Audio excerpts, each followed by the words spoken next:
Hello dears, क्या हाल चाल है। आई होप सो मस्त बढ़िया होंगे और सब मज़े कर रहे होंगे भाई। पढ़ाई करो, लाइफ में मस्त रहो।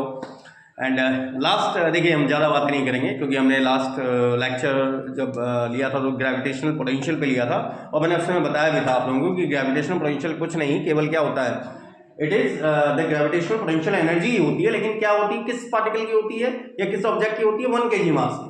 ठीक है ना। अगर हम किस सिस्टम में बात करें तो 1 kg मास की पार्टिकल की जो ग्रेविटेशनल पोटेंशियल एनर्जी होती है विद इन द सिस्टम या with in the gravitational field, वही हमारा ग्रेविटेशनल पोटेंशियल हो जाता है। ठीक है। अब वो डिपेंड करता है कि यार हम बहुत दूर के ऑब्जेक्ट की बात कर रहे हैं या फिर पास के ऑब्जेक्ट की बात कर रहे हैं। ठीक है ना, तो दैट इज द पोटेंशियल। अच्छा, अब हम बात करेंगे ग्रेविटेशनल पोटेंशियल सेल्फ एनर्जी। अभी नाम तो सुनने में बड़ा लंबा चौड़ा है यार, gravitational potential self energy. Self मतलब जैसे आप बोलते ना यार, अगर कोई इंट्रोडक्शन में आ जाए my self is Deepak Sharma ना, तो एज तो माई वैसे तो ये लाइन गलत है एक्चुअली ये लाइन एक्चुअली गलत है, माई सेल्फ इज दीपक चंद्रा, ये बिल्कुल बोलना ही गलत है। लेकिन आप सेल्फ का प्रयोग किसके लिए करते हैं? अपने लिए करते हैं।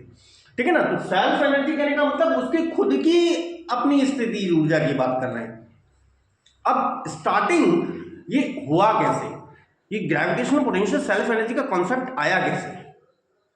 ठीक है ना, हम बात कर रहे हैं उसकी आया कैसे। देखो, अगर हम बिग बैंग थ्योरी की बात करें ना, बिग बैंग थ्योरी अगर आपने पढ़ी है तो बहुत अच्छी बात है, दैट इज टू गुड, तो मुझे समझाने में ज़्यादा दिक्कत भी नहीं होगी। और जिन्होंने पढ़ी है उनको और सुनने में मज़ा आएगा, और जिन्होंने नहीं पढ़ी है उनको तो खैर मजा आएगा ही आएगा यार। देखो, स्टार्टिंग में क्या था ना, बिग बैंग थ्योरी हमसे क्या कहती है, स्टार्टिंग में क्या था, पूरा ब्रह्मांड जो है ना, पूरा जो एंटायर यूनिवर्स था वो जीरो, कुछ नहीं था भाई, कुछ भी नहीं ना टाइम था, ना कोई डायमेंशंस थी, ना कोई ऑब्जेक्ट था, ना कोई प्लैनेट थे, कुछ नहीं था, ना कोई स्टार्स थे, कुछ भी नहीं। देयर वाज नथिंग, कुछ भी नहीं था, सब जीरो था, everything was zero starting time में। ये हमसे बिग बैंग थ्योरी बोलती है। ठीक है। अब बट देयर वॉज नो बडी क्योंकि देखो ये थ्योरी चेंज होती रहेंगी। ठीक है ना, ये थ्योरीज हमारी चेंज होती रहेंगी। मैं आपको ये भी बता देता हूँ क्यों होंगी चेंज, क्योंकि देखो we are dealing with physics which is going to be change regularly, वो हर बार चेंज हो रही है। जैसे हम पहले बात करते थे मैक्सवेल बोल्ट्जमान स्टैटिक्स की, ये आप फाइनल ईयर में जाके पढ़ेंगे, मैक्सवेल बोल्ट्जमान स्टैटिक्स या बोल्ट्ज-आइंस्टाइन स्टैटिक्स या फिर फर्मी डिराक। आज हम फर्मी डिराक पर काम कर रहे हैं। तो एम्बी स्टैटिक्स की अगर मैं बात करूं, यार पहले हमारा सोच अलग थी ना, हमारी सोच अलग थी, हम सोचते कुछ और थे, आज कुछ और सोच रहे हैं। क्यों? हमारा साइंस डेवलप हो गया, तो वो थ्योरी फेल हो गई भाई। पहले हम पार्टिकल्स को, मैंने आपको एक बार शायद पहले भी बोला था कि हम पार्टिकल्स को कैसे डील करते थे, इवन एक माइक्रो पार्टिकल को भी हम डील करते थे कैसे, जैसे हम इलेक्ट्रॉन को डील करते हैं। लेकिन आज इलेक्ट्रॉन को डील करने के लिए अलग है, क्वांटम मैकेनिक्स है। ठीक है। तो वही चीज मैं बिग बैंग थ्योरी में बताना चाह रहा हूं कि बिग बैंग थ्योरी भी इट मे चेंज, वो डेफिनेटली चेंज होगी। ठीक है। लेकिन अभी हम बिग बैंग थ्योरी पे बात कर रहे हैं, उसी कॉन्सेप्ट को लेकर चल रहे हैं। दो थ्योरी हमसे क्या बोलती है कि हाँ भी पहले कुछ नहीं था, सब जीरो था। ठीक हो गया। अचानक एक बड़ा सा ब्लास्ट हुआ। ठीक। अब क्वेश्चनिंग ये उठती है भाई, ब्लास्ट हुआ कि जब कुछ था ही नहीं, कुछ एग्जिस्टेंस में था ही नहीं, तो ब्लास्ट हुआ कैसे? But there is a concept also, वहां पर भी एक कॉन्सेप्ट है। तो जब कुछ था ही नहीं तो भाई तो हुआ कैसे, मतलब कहाँ से हमारे प्लैनेट बन गए, कहाँ से हमारे स्टार्स जनरेट हो गए, क्या चीज़ आ गई ऐसी बीच में? तो एक्चुअली था क्या ना, बिग बैंग थ्योरी हमसे कहती क्या है, बिग बैंग थ्योरी हमसे ये कहती है कि भाई स्टार्टिंग में ना जितना भी, भाई देखिए हमारा जो बिग बैंग थ्योरी है वो थोड़ा सा अलग है, वेदास की बात करूँ मैं थोड़ा सा अलग है कि अभी हम पर्टिकुलरली पहले तो बिग बैंग थ्योरी की बात करेंगे। ठीक है ना। बिग बैंग थ्योरी हमसे ये कहती है कि पहले पूरा जो यूनिवर्स था, हम अपनी यूनिवर्स की बात कर रहे हैं, हमारा जो यूनिवर्स था वो क्या था, एक पॉइंट पर कंडेंस था, सिंगल एक पॉइंट पे कंडेंस, मतलब एक थोड़ा सा मैं लार्जर बना रहा हूं इस पॉइंट को, एक पॉइंट पे कंडेंस था। ये बहुत ही ज्यादा high temperature, very very high, मतलब we can not assume the temperature of that body. Actually अगर हम ये कहें कि वैसे तो इसका 1 ट्रिलियन केल्विन टेम्परेचर भी अगर हम कंसिडर करें तो वो भी कम होगा, आई थिंक सो। और बहुत ही ज़्यादा हाईली डेंस्ड।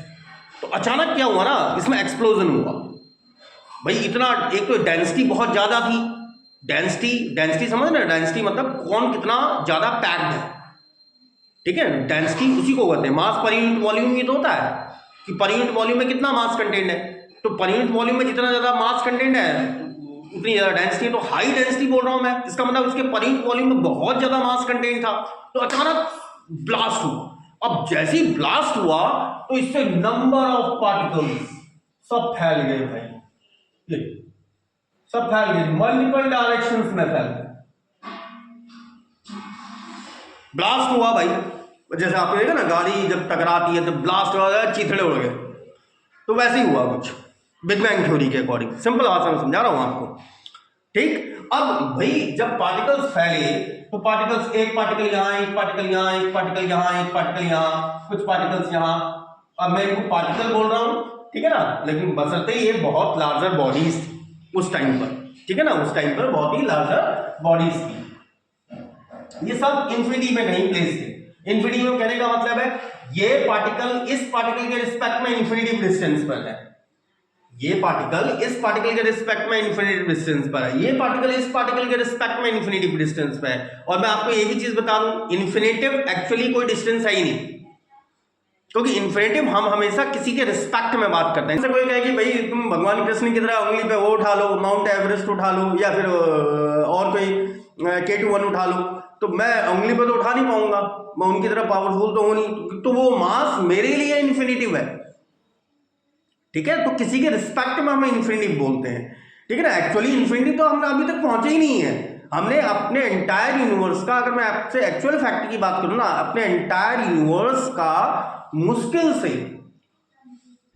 2% भी डिस्कवर नहीं किया हुआ है, 2% भी डिस्कवर नहीं किया हुआ है, ठीक है। चलिए हम पहले अब अपने बिग बैंग थ्योरी पे आते हैं, उसके बाद हम थोड़ा सा वेदर्स के बारे में बात करेंगे। तो उसमें क्या हुआ ना, इसमें ब्लास्ट हुआ, हाई टेम्परेचर बॉडी थी, ब्लास्ट हुआ, सडनली पार्टिकल सब फैल गए, टाइम ड्यूरेशन बीतता रहा, ठीक है ना। पार्टिकल तो मल्टीपल थे भाई, हर जगह थे, इधर भी, इधर भी, इधर भी, इधर भी, इधर भी, इधर भी, इधर भी, इधर भी, सब जगह पार्टिकल्स थे। जैसे जैसे टाइम बीतने लगा, टाइम बीता, ठीक है, तो ये पार्टिकल्स क्या आने लगे, पास पास भी आने लगे, ये पार्टिकल्स आपस में पास पास आने लगे और एक दूसरे में मर्जिंग करने लगे, एक दूसरे में क्या करने लगे, मर्जिंग करने लगे, due to the gravitational force. उसी ग्रेविटेशनल फोर्स की वजह से मर्जिंग करने लगे। क्यों? क्योंकि ग्रेविटेशनल फोर्स तो अभी इसलिए तो यूनिवर्सल है ना, यूनिवर्सल इसलिए तो हम उसको यूनिवर्सल फोर्स कंसिडर करते हैं, क्योंकि भाई ये पार्टिकल पहले तो दूर दूर थे भाई, और उस समय क्या हुआ भाई, पहले हम ईथर मीडियम मानते थे, लेकिन हमें आज तो पता है कि हाँ भाई क्या चीज चल रही है। तो भाई पहले पार्टिकल दूर दूर थे, बाद में भाई स्पेस में घूम रहे हैं, पार्टिकल आ गए पास पास और ये एक दूसरे में मर्ज होने लगे, चिपकने लगे एक दूसरे से, और एक दूसरे से चिपक के ये क्या बनाने लगे, स्टार्स या फिर प्लैनेट बनाने लगे। लेकिन ये पार्टिकल स्टार्टिंग में कहां थे, इन्फिनिटी पर थे। ये वाला पार्टिकल, जैसे ये वाला पार्टिकल है, ये वाला पार्टिकल स्टार्टिंग में कहां बैठा हुआ था, कहीं इन्फिनिटी पे था। ये वाला पार्टिकल कहां था, यहां कहीं बैठा हुआ था, इन्फिनिटी पे था। ये वाला पार्टिकल कहां था, कहीं बैठा हुआ इन्फिनिटी पे था। ये वाला पार्टिकल कहां था, ये भी कहीं इन्फिनिटी पे बैठा हुआ था, ये भी इन्फिनिटी पे बैठा। ऐसे सभी पार्टिकल्स क्या थे, कहीं इन्फानाइट पे थे, ठीक। अब ये धीरे धीरे आपस में ज्वाइन होने लगे। अब जैसे जैसे और ये फेनोमेना केवल एक जगह पे नहीं हुई भाई, ये फेनोमेना, ये घटना जो है केवल एक पर्टिकुलर स्थान पे नहीं हुई कि हाँ भाई हमारी यूनिवर्स के अंदर एक पर्टिकुलर स्थान पर नहीं हो रही है। ऐसे ही फेनोमेना यहां कहीं भी हो रही है, यहां पर भी पार्टिकल्स एक दूसरे में कोलैप्स हो रहे हैं और यहां भी कई सारे पार्टिकल्स इन्फिनिटी से आके एक दूसरे में चिपक रहे हैं। ऐसे यहां भी कई सारे पार्टिकल्स एक दूसरे में आके बाउंड कर रहे हैं।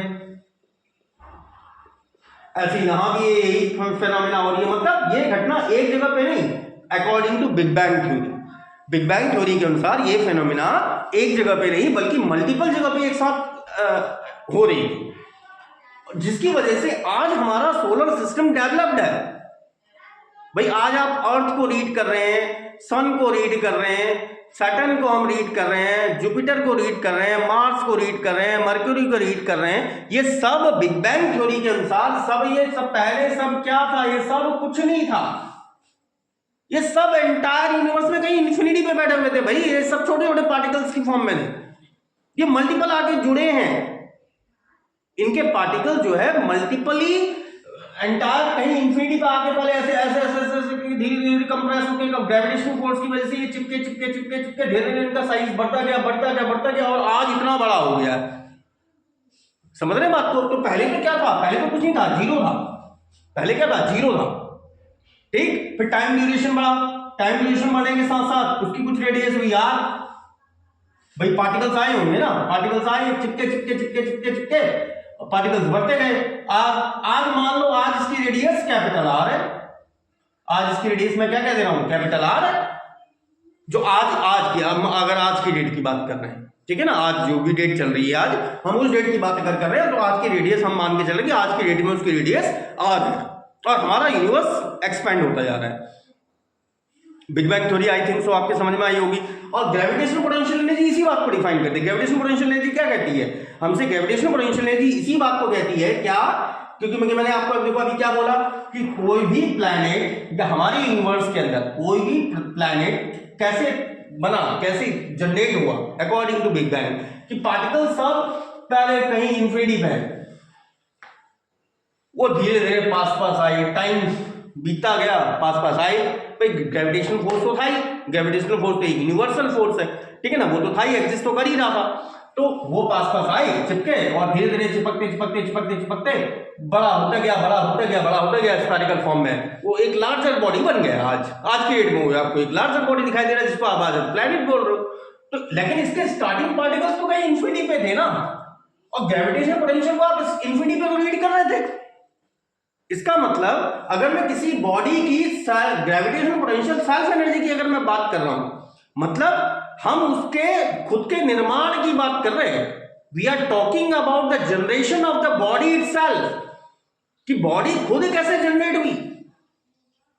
आगे आई थिंक सो आपके वो चीज समझ में आई होगी कि बॉडी मेरी खुद कैसे जनरेट हुई। तो कैसे जनरेट हुई कि जब हम क्या कर रहे हैं कि उस बॉडी के पार्टिकल जो स्टार्टिंग में इनिशियली कहां बैठे हुए थे, इंफिनिटी पे थे, स्टार्टिंग में इनिशियली इंफिनिटी पे थे, उन पार्टिकल्स को पास लाकर एक बॉडी बनाने में जितना काम करना पड़ा, एक्चुअली काम करना नहीं पड़ा, काम मिला होगा ना मुझे तो, क्योंकि ग्रेविटेशनल फोर्स था, अट्रैक्टिव फोर्स है, ठीक है ना, तो एक्चुअली मुझे तो काम करना नहीं पड़ा, काम मुझे मिला ही। तो डेफिनेटली ग्रेविटेशनल पोटेंशियल एनर्जी भी, ग्रेविटेशनल पोटेंशियल सेल्फ एनर्जी भी एक नेगेटिव क्वांटिटी होगी। तो इंफिनिटी पे थे, ग्रेविटेशन के कारण ये पास पास आके चिपके बैठे। तो किसी भी बॉडी की ग्रेविटेशनल पोटेंशियल सेल्फ एनर्जी उस वर्क के बराबर होती है जो उसके पार्टिकल्स को, उसके पार्टिकल्स कहने का मतलब हो गया कौन से पार्टिकल्स? इन पार्टिकल्स की बात कर रहा हूं जो इनिशियली इंफिनिटी पे थे, उन पार्टिकल्स को कहीं इंफिनिटी से उठाकर उस बॉडी को निर्मित करने में किया जाता है। I am repeating my words, किसी भी बॉडी की ग्रेविटेशनल पोटेंशियल सेल्फ एनर्जी, पहले मैं हिंदी वालों को बोल दे रहा हूं, उस वर्क के बराबर होती है जो वर्क उसके एलिमेंट्री पार्टिकल्स को जो इनिशियली इंफिनिटी पर थे को परस्पर समीप लाकर उस बॉडी को जनरेट करने में किया जाता है। और मैंने आपको क्या बताया कि हाँ भाई मान लो कि बीच में कहीं बीच में उसकी रेडियस आ रही होगी, फिर और कुछ पार्टिकल इस पे चिपके होंगे, इस तरह से और कुछ पार्टिकल चिपके, फिर बाद में और पार्टिकल चिपके, बाद में और पार्टिकल चिपके, और आज की डेट में आपको इसकी रेडियस आर दिखाई दे रही है आज। और इसलिए हम मान के चलते हैं कि हमारा एंटायर यूनिवर्स क्या हो रहा है? एक्सपेंड हो रहा है या बढ़ रहा है, लगातार इंक्रीज हो रहा है, ठीक है। और यही चीज हम वेदास की बात करें, ठीक है ना, क्योंकि मैं आपको बोल भी रहा था कि हम वेदास को भी थोड़ा सा डिस्कस कर लेंगे। हमारे वेदास के अनुसार कि भाई यूनिवर्स एक नहीं है, वी हैव मल्टी यूनिवर्स, ठीक है। और अब ये थोड़ा सा हिस्टोरिकल चीज हो जाती है और प्लस थोड़ा सा ये चीजें भी हो जाती है कि यार, क्योंकि देखो इस पर कॉन्सेप्ट तो कुछ है नहीं, लेकिन ऐसा माना जाता है कि भाई जब भगवान विष्णु जो है इनहेल करते हैं तो कई सारे यूनिवर्स अंदर चले जाते हैं, और जब इसको बाहर निकालते हैं तो कई सारे यूनिवर्स बाहर आ जाते हैं। लेकिन it is just a story, वो एक स्टोरी है, लेकिन इट मे बी पॉसिबल ऐसा होता भी होगा, क्या पता किसी टाइम पे किसी ऐसा रहा होगा, but we are totally unaware about that, हम उसके बारे में तो नहीं जानते। हाँ, लेकिन हाँ ये थ्योरी हमारे बिल्कुल फिट बैठ रही है। आज का जो डिटेल एक्सप्लेनेशन है भाई, डिटेल एक्सप्लेनेशन मुझे ये चीज तो समझा रहा है कि भाई पार्टिकल्स पहले इन्फिनिटी पे कहीं थे और वो पार्टिकल्स आपस में आके चिपके, जिन्होंने क्या करा, एक लार्जर बॉडी को आज जनरेट कर दिया।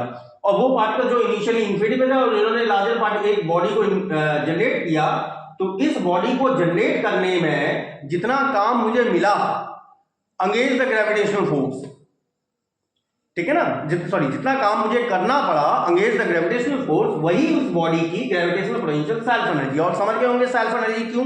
क्योंकि यार बॉडी खुद जनरेट हो रही है, क्योंकि उसके खुद के पार्टिकल्स तो कहीं इन्फिनिटी पे बैठे हुए थे पहले, अब जाके वो चिपके हैं और तब जाके बॉडी जनरेट हुई है। तो आई होप सो आपके इनिशियल कॉन्सेप्ट क्लियर हुआ होगा। उसके बाद फिर हम प्रोसेस की मैथमेटिकल एनालिसिस लेके चलते हैं, ठीक है। चलिए, आप लोगों के समझ में आ गया होगा कि एक्चुअली सेल्फ एनर्जी क्या है। तो सेल्फ एनर्जी क्या थी, हमारे भी पार्टिकल्स कहां थे, इन्फिनिटी पे थे। तो एक बार उसकी डेफिनेशन भी ले लेते हैं।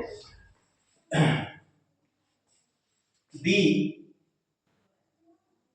Gravitational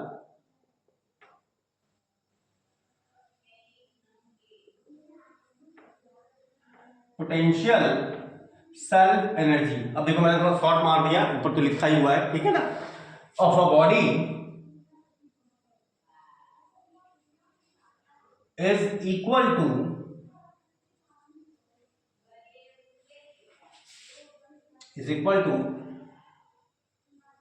the work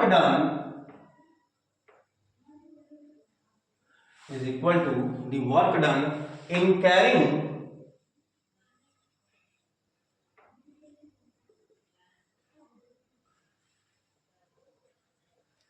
the elements और एलिमेंट्री पार्टिकल्स। आप कुछ भी लिख लीजिए।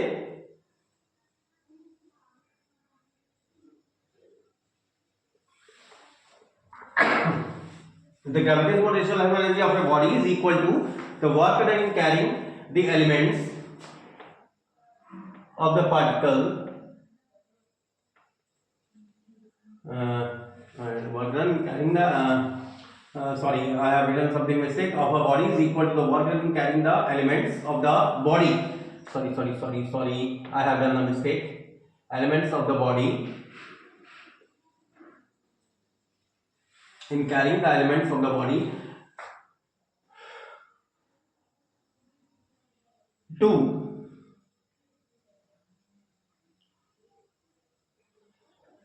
construct it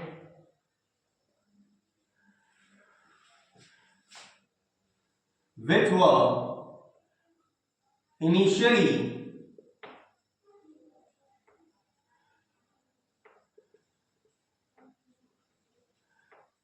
considered at infinite. I am repeating my words. The gravitational potential self energy of a body is equal to the work done in carrying the elements of the body to construct it which were initially considered at infinite. मतलब किसी भी body की जो gravitational potential energy होती है वो किस कार्य के बराबर होती है, उस वर्क के बराबर होती है जो उसके एलिमेंट्स को, उस बॉडी को निर्मित करने में किया जाता है, जो इनिशियली कहां पर कंसीडर किए जाते हैं, इन्फिनिटी पर कंसीडर किए जाते हैं। एक बार मैं इसको प्योर हिंदी लैंग्वेज में भी बोल दे रहा हूं कि किसी भी बॉडी की ग्रेविटेशनल पोटेंशियल एनर्जी उस कार्य के बराबर है जो उसके एलिमेंट्री पार्टिकल्स को, जो प्रारंभ में इन्फिनिटी पर थे, क्लियर, उस पार्टिकल को निर्मित करने हेतु कलेक्ट करने के लिए किया जाता है। क्योंकि हम अभी तक उसी बारे में डिस्कस कर रहे थे, ठीक है। अब हम यहां पर बात करेंगे जो आपके पर्टिकुलर सिलेबस में, अगर हम स्टार्स की बात करें, ठीक है ना, क्योंकि अभी हम बिग बैंग थ्योरी की बात कर रहे थे, then we are talking about the stars. अगर हम स्टार्स की बात करेंगे, स्टार्स के केस में एक्चुअली हुआ क्या, ठीक है। तो स्टार्स के केस में वही चीज हुई, एलिमेंट्री पार्टिकल्स इनिशियली तो इन्फिनिटी पे थे, और मैंने आपको क्या बताया था, पार्टिकल धीरे धीरे चिपके होंगे, ठीक, और कहीं आर रेडियस का पहले एक स्फीयर बना होगा, ठीक है। एक्चुअली स्फीयर तो होगा नहीं वो, हाँ, लेकिन we can consider for the sake of convenience, हम सरलता के लिए उसको क्या मान सकते हैं कि हाँ भाई वो पार्शियली एक स्फीयर शेप में रहा होगा, ठीक है। तो हम यही मान के चल रहे हैं कि हमारे पास कोई स्टार था जिसका सेंटर में ओ मान ले रहा हूं, और ये आर रेडियस का कुछ मतलब स्टार्टिंग में तो 0 था, ठीक है ना, स्टार्टिंग में 0 था, लेकिन टाइम टी बीतने के बाद ये आर रेडियस का क्या बन गया, एक स्फीयर बन गया। क्लियर हो गया। अब आर रेडियस का जब ये स्फीयर बना होगा, क्लियर, तो भाई डेफिनेटली भाई ये तो कैसा स्फीयर रहा होगा, एक सॉलिड। क्योंकि देखो मैंने आपको क्या बताया था भाई, जैसे ये पार्टिकल है, ये पार्टिकल है, इसके इधर भी पार्टिकल, इधर भी पार्टिकल, इधर भी पार्टिकल, सब चारों जगह से पार्टिकल चिपके होंगे ना। जैसे बॉल आपने देखा ना, एथलीट होते हैं जो गोला फेंकते हैं, या एक सॉलिड बॉडी होती है, वो चारों तरफ से पार्टिकल, तो ये सॉलिड स्फीयर रहा होगा, मतलब इसके मास अंदर भी कंटेन रहा होगा। ठीक है, तो इस भाई ये जब ये बॉडी आर रेडियस की स्फीयर में थी, ठीक है, तब इसका मास अगर मैं ये मान के चलूं, पहले हम स्टार की निकाल रहे हैं, हम ये भी लेके चल रहे हैं कि let finding gravitational potential self energy of a star, and considering that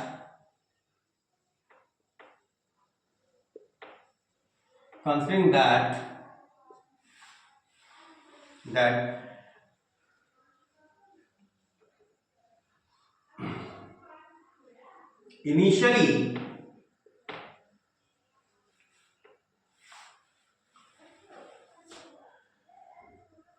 it was zero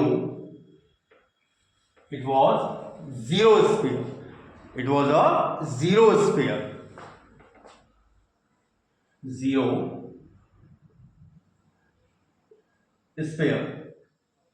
but with passes of time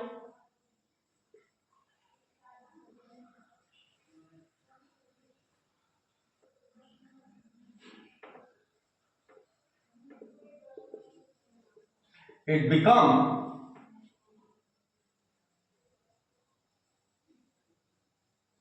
a dense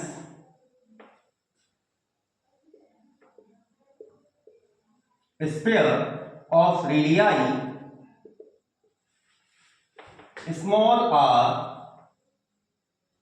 whose density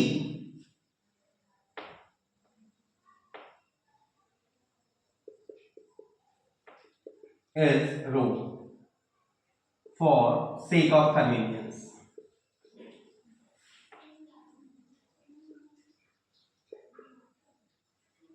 हमने सरलता के लिए मान ली उसकी डेंसिटी क्या है, रो। तो उस टाइम पे इसका मास क्या रहा होगा, हम इसको एज्यूम कर सकते हैं ना, उस टाइम पे इसका मास क्या होगा, देन एट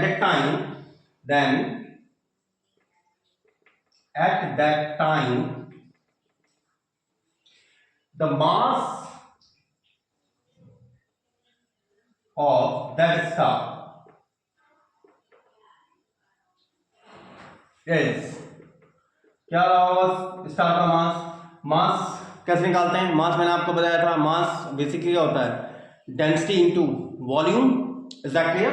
डेंसिटी हमने रो इसकी ऑलरेडी कंसीडर कर रखी है, वॉल्यूम इसका कितना आ जाएगा, स्क्वायर हम कंसीडर करके चले 4/3 पाई आर क्यूब, उस समय इसका मास ये रहा। लेकिन भाई आज हम इसको क्या मानकर चल रहे हैं कि आज ये कैपिटल आर रेडियस का है, ठीक है ना, आज की डे में कैपिटल आर रेडियस का है। लेकिन भाई टाइम के साथ क्या हुआ होगा, भाई इसके बाहर एक लेयर लगी होगी, इसके बाहर क्या लग गई होगी भाई, धीरे धीरे जैसे टाइम बीता होगा, इसके बाहर एक छोटी सी लेयर लगी होगी, मान लो ये डी आर थिकनेस की लेयर लग गई, कितने थिकनेस की बोल रहा हूं मैं, डी आर थिकनेस की। और आज की डेट में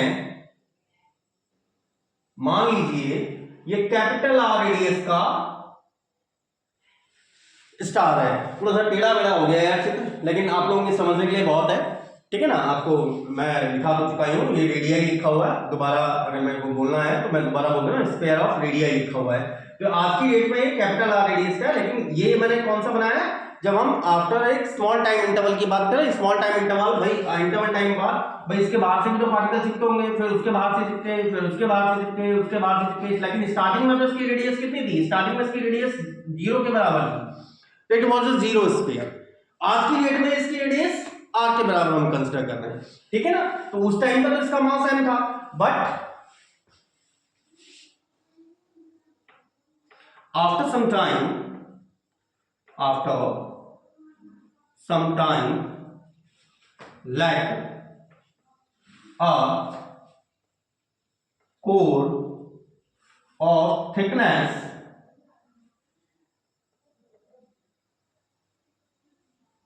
of dr is attached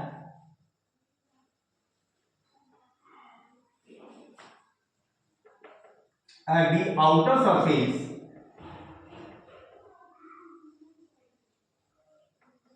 of the sphere. हम क्या कर सकते हैं कि भाई कुछ टाइम बाद but after some time let a core of thickness dr is attached at the outer surface of the sphere of radii r.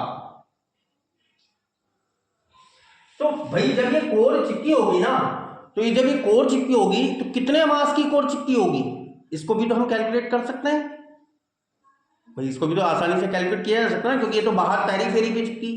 Periphery कहने का मतलब पेरीफेरी तो क्या कहूँ, सरफेस एरिया बेसिकली, क्योंकि जैसे आपने मैंने एक बार एक फुटबॉल लिया था ना यार, तो फुटबॉल का ध्यान है ना भाई, वो फुटबॉल में क्या है बेसिकली, बाहर से एक अगर कोई कोर चिपकेगी तो चारों तरफ से चिपकेगी ना, क्योंकि पार्टिकल्स तो आके इन्फिनिटी से आगे सब जब जाके चिपक रहे हैं, चारों तरफ से आगे चिपकेंगे, तो उसका भी तो एक पर्टिकुलर मास रहा होगा। तो एक बार इसको कॉपी कर लीजिए, तो उसके बाद फिर हम एक बार से टॉप से लिख ले रहे हैं और थोड़ा सा फिगर को भी प्रॉपर वे में वो कर ले रहे हैं, ठीक है। तो एक बार इसको कॉपी कर लीजिए।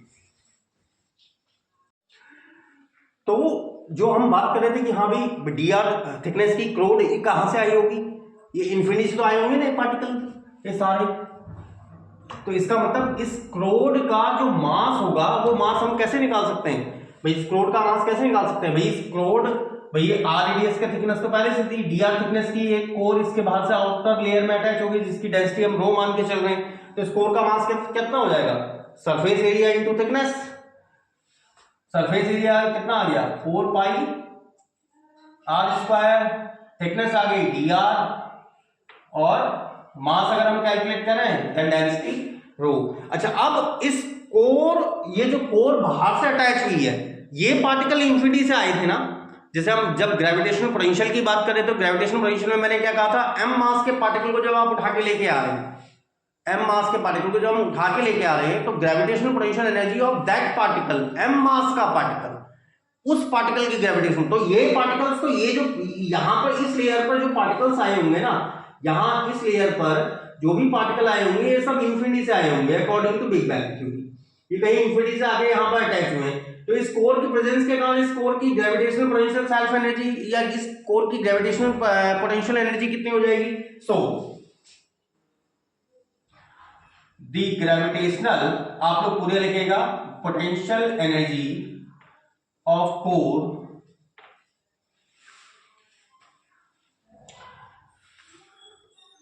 इज U, ये केवल कोर की बात कर रहे हैं हम, जो बाहर से कोर इसके अटैच हुई है, ठीक है ना। इट विल माइनस जी, वहां पर हमारा क्या था, हम अर्थ की बात करें तो जी m लिख रहे थे, m कहा था मास ऑफ अर्थ, ठीक है। यहां पर हमारा मास कौन है, ये आर रेडियस का स्फीयर जो t टाइम बाद बना था, उसका मास कितना था, उसका मास था हमारे पास 4/3 pi r cube volume into density that is rho, into इसका mass 4 pi r square d r rho upon distance that can be done as r. तो इस वैल्यू को अगर हम सॉल्व करें तो ये वैल्यू हमारे पास क्या आ जाएगी, you core, it will be, एक आर से एक आर को कैंसिल कर दीजिए यार, दैट विल बी माइनस का जी 4 पाई आर स्क्वायर, इस आर से मैंने इसको इस आर क्यूब को कैंसिल किया हुआ है, ठीक है, 4 pi r square rho into 4 pi r square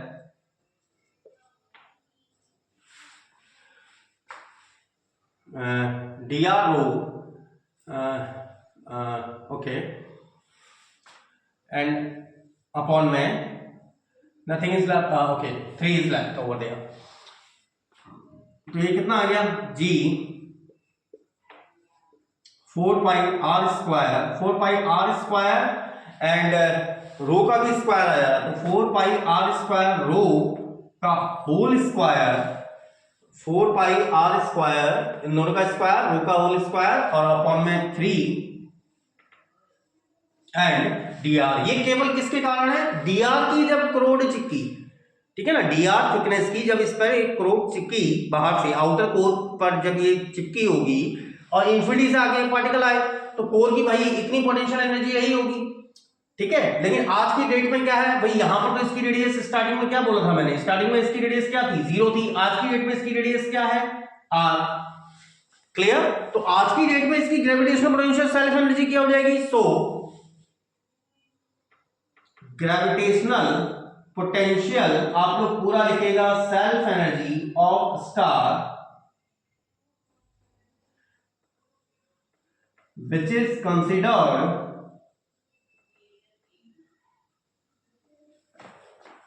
a sphere of radii capital R। तो आज की डेट में क्या आ जाएगी वो, u equals to minus integral भाई dr के रिस्पेक्ट में है, r की वैल्यू पहले तो थी 0, आज की डेट में है capital R and it will be g/3 4 पाई, खैर इसको अंदर रखने का कोई फायदा भी नहीं था यार, 4 पाई रो का whole square and r to the power 4 and dr। तो जितना कांस्टेंट टर्म है उसको तो बाहर कर दीजिए, the constant term is minus का g/3 0 टू r एंड अच्छा 4 पाई रो भी स्क्वायर बाहर आ सकता था, 4 pi row square and r की पावर 4 dr, ठीक है ना। अब मैंने ये देखिए वापस मिटाया इसलिए नहीं क्योंकि मुझे बार बार साफ करना पड़ता है, तो मैं यहीं पे लिख दे रहा हूं अभी, दैट इज माइनस का g/3 4 पाई रो का whole square and 0 to r की पावर 4 एंड dr। तो एक बार इसको कॉपी कर लीजिए, then we are going to finalize this topic. उसके बाद हम इसको फाइनलाइज कर रहे हैं और आई थिंक सो आपके प्रॉपर्ली समझ में आएगा कि कोर मेरी बाहर से आके चिपकी है, मैं बार बार बोल रहा हूं, तो एक बार इसको कॉपी कर लीजिए, then we are going to finalize that topic. First of all copy that one. तो हमारा इंटीग्रल यहां पर हम पहुंचे थे, तो अब तो ये काफी सिंपल रह गया, तो there is nothing to solve, अब इसमें कुछ बचा ही नहीं सॉल्व करने के लिए। That can be written as minus का g/3 and 4 pi rho whole square and it can be written as r to the power 5 by 5 and 0 to capital R। इतनी छोटी चीज है तो भाई आप लोग मैथ्स का भी पढ़ते ही हैं, 4 पाई रो का whole square and r to the power 5 by 5। Is that clear? यहां तक आपको आई थिंक सो समझ में आ गया होगा कि यहां तक क्या चीज है। अच्छा अब यहां इसको हम थोड़ा सा देखिए, चाहे तो हम gravitational potential self energy of the star हम चाहे यहीं पर इसको स्टॉप कर सकते हैं, ये स्टार के लिए आती है हमारी, ठीक है ना, u स्टार है हमारी ये वैल्यू। अब इसको थोड़ा सा स्टैंडर्ड फॉर्म में, ताकि हमें वो चीज मेमोराइज भी रहे, याद भी रहे। भाई हमने इसकी डेंसिटी क्या कंसीडर करी थी, हमने इसकी डेंसिटी मानी थी रो। आज की डेट में हम क्या मान के चल रहे हैं कि यार रेडियस का स्क्वायर है, ठीक है ना। If star is a sphere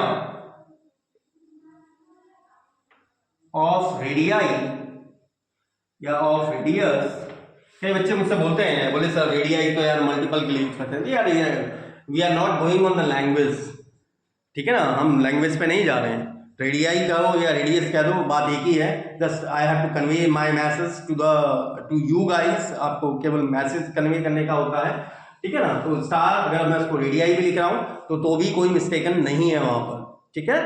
तो स्टार अगर हम स्क्वायर ऑफ रेडियस क्या मान के चल रहे हैं, r with density rho, with density rho, then but आज की डेट में स्टार का मास कितना होगा, डेफिनेटली भाई आप पढ़ चुके हैं, मास बराबर क्या होता है, volume into density, that will be 4/3 pi r cube into rho। इसी चीज को हम यहां पर अरेंज कर सकते हैं, say the same thing can be arranged over here, यहां पर अरेंज किया जा सकता है ना। देखो so u star equals to, यहां पर थोड़ा सा अरेंज करने की कोशिश करेंगे, माइनस का g और जो हम फालतू ऐड करेंगे उस चीज को 4/3 पाई आर क्यूब रो का होल स्क्वायर। पहले तो मैंने इतना इंट्रोड्यूस कर दिया है, देखो यहां पर। अब देखो जो हमने फालतू ऐड किया है 4 पाई रो का स्क्वायर तो पहले से था, 4 पाई रो का होल स्क्वायर पहले से था, there is no problem. R की पावर कितनी हो रही है 6, आर की पावर मेरे पास कितनी है 5, मतलब एक आर की पावर से मुझे मतलब आर की पावर 1 से मुझे इसे डिवाइड करना पड़ेगा। सेकंड वन थिंग, मेरे पास एक केवल एक 3 था, यहां पर 3 का क्या हो जा रहा है square, mean to say that मुझे यहां पर 3 से ऊपर इंटू करना पड़ेगा। यहां पर 5 है, यहां 5 नहीं है, इसका मतलब 3/5 और अटैच करना, मतलब नीचे 5 और अटैच करना पड़ेगा। अब ये मेरे लिए क्या बन गया, इट का मीटर माइनस का g, it is m square 3/5 of r, या फिर u स्टार माइनस का 3/5 gm स्क्वायर बाय r। और यही होती है gravitational potential self energy of a star which is required expression